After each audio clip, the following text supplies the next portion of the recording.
What's up, y'all? Marvel the Cross 316 back with another comic book flashback. Today we are looking at Daredevil issue number 8. This issue came out in June of 1965, and today we are looking at the first appearance of the Stilt Man. He's a pretty unique villain, and so we're going to be looking at this new villain today. Who is he? What's he all about? We'll find all this out in today's issue. Today's title is The Stilt Man Cometh. And so this issue is brought to you by Stan Lee, who wrote this issue. We also have Wally Wood doing the artwork and Sam Rosing on the lettering page. So we start out the issue right off the bat. We have Daredevil, and he's saving this woman from getting hit by this car. And as we look at the car here, it looks like no one is driving this car. What is going on here? We're going to soon find out. We see that Daredevil saves this girl, and he tells her to continue to scream. The reason why she needs to continue to scream is so that he can use his radar ability here to detect where she's at. That's how Daredevil uses his powers here. We know that he is the sightless hero. He doesn't have the normal ability of seeing like we do, but he has this built-in radar sense thanks to what we found out in issue number 1 with the whole incident with the radioactive materials getting into his eyes. It caused him to have this ability to hear very well. It pretty much enhanced all of his other abilities with taste, hearing, smell. All of that was intensified once he became Daredevil here. And so that's a little bit of a origin story. But as we see here, now Daredevil is behind the wheel of this car, and he sees that there is a time bomb hidden in the motor, and he's basically driving a death trap. While all of this is going on, we see that these people who are riding this airplane come across something unique here. They come across the Stilt Man, and they have no idea who this guy is. They're pretty impressed, and so the Stiltman here is basically putting up a holdup here, telling them that they need to obey him, as we see here, and he wants their money. He then hurls a grenade, causing this big commotion here. They then surrendered their payroll bag, so now the Stiltman has committed his very first crime here. We see while all this is going on, Daredevil is still behind the wheel. He's honking his horn, trying to get people out of the way. And we see here that he's going to drive the car straight into the river here. Then, as we see, this is pretty unique here. He's going to use his billy club here. And what we didn't know about this billy club here is that he can detect anything that's going on throughout the city here.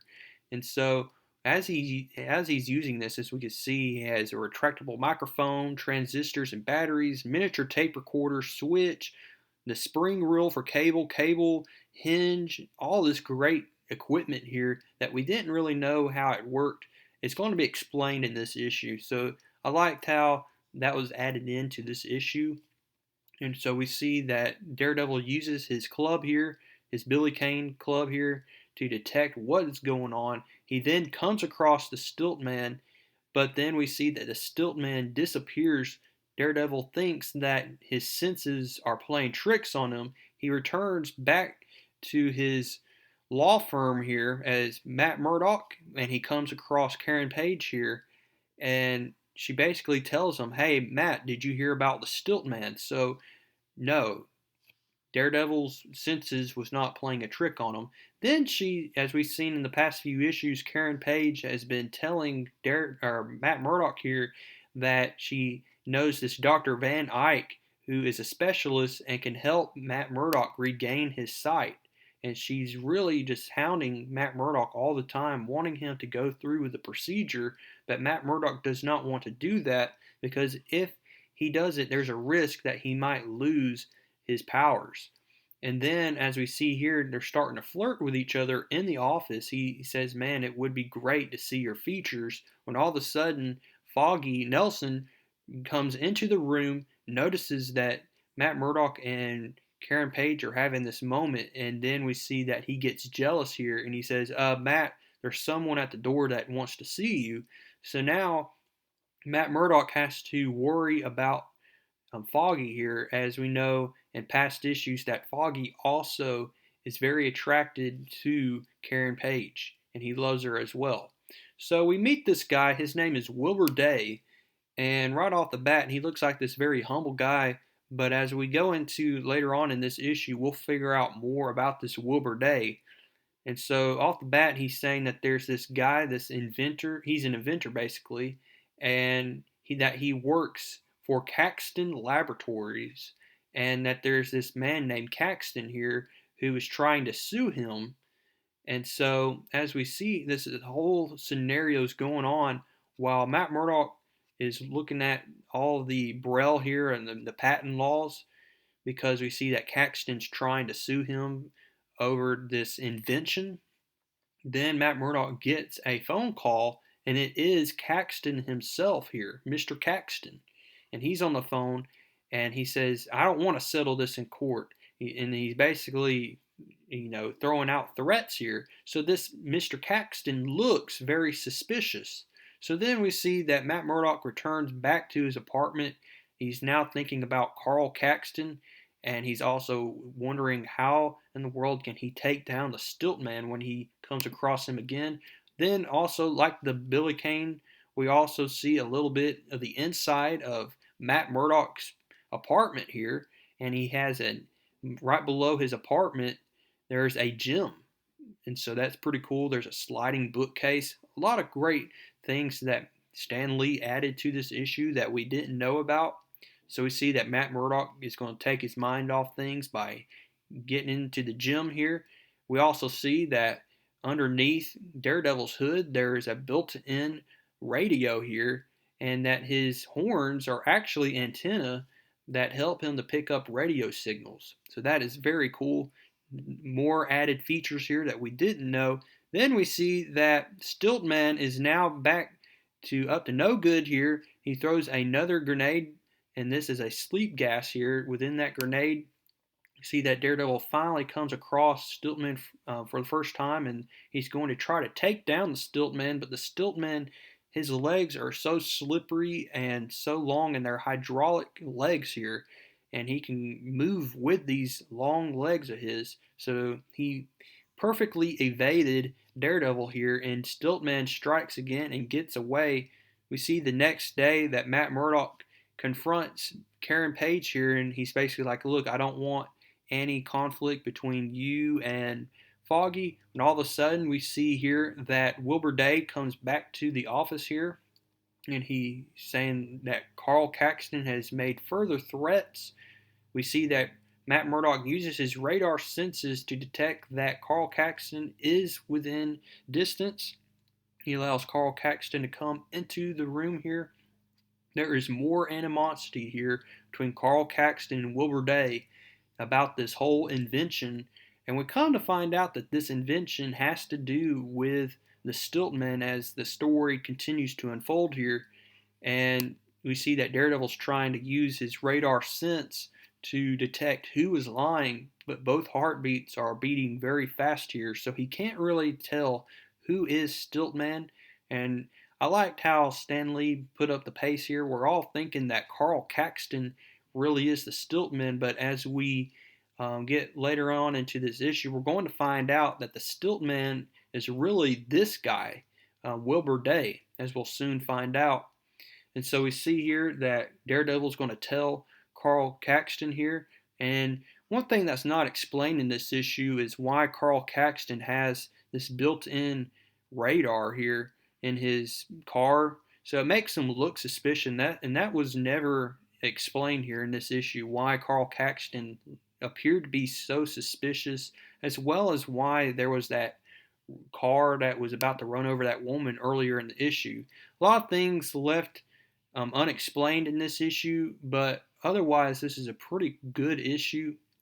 You see that Daredevil then is alerted again, as we see here, that he's going to try to confront the Stiltman once again. He learns that the Stiltman has this hydraulic pressure, so he is definitely on the ball here as to knowing that there is something going on here with this hydraulic legs here that he uses as stilts.